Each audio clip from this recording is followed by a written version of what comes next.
There's a preacher whom probably everyone in here knows.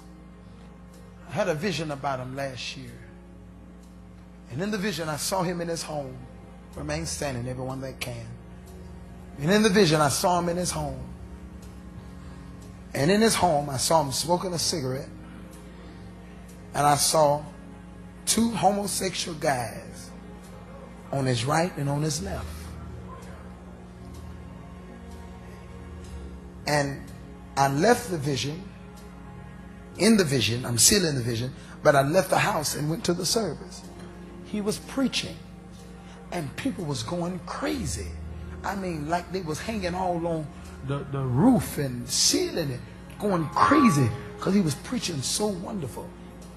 But then I went back in the vision and saw him leave the church and go back to the house with a boy on the left, boy on the left, smoking a cigarette.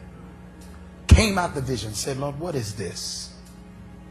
He said, this is the spirit of perversion that has crept into his life. He said, I've heeded him and gave him warnings, but he refused to listen. He said, now what I shall do is I shall take the anointing off of him and place it upon another. Well, I seen the preacher,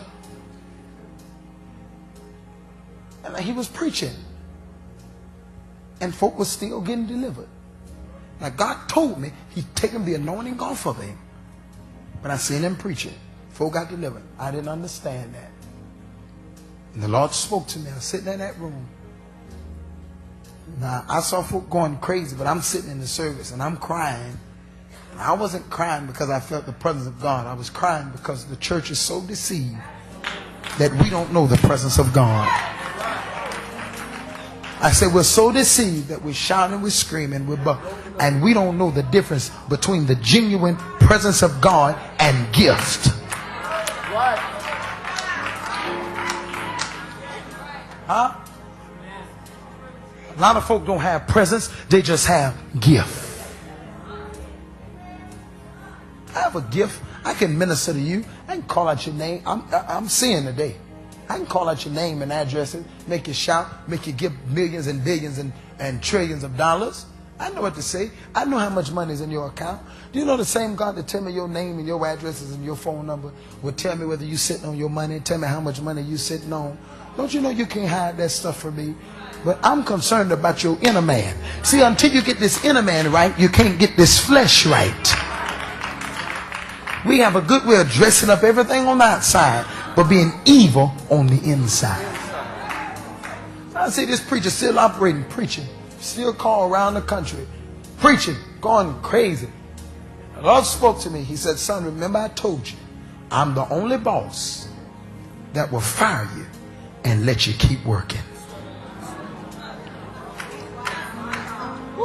You don't play with God. I told God, whatever you do, don't let me be fired and I don't even know it.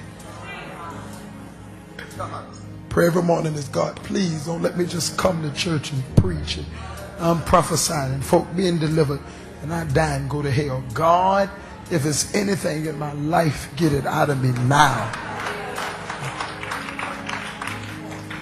Saul was king for 40 years. He was only anointed for 2 years. Wow. That means for 38 years, God left him in position, but the presence of God had left him. You think you're all right because you're still singing the choir, still preaching behind the pulpit, still ushering. You think you don't even know that God done stripped you. Adam, the day you eat the fruit, you shall surely what? Die. Adam was still walking. He was a walking dead man. God spoke to me. He said, son, I got so many ways of killing. I got so many ways of killing you and letting your flesh stay alive. Lift your hand and say, Lord, don't do it to me. Say it again, Lord, don't do it to me.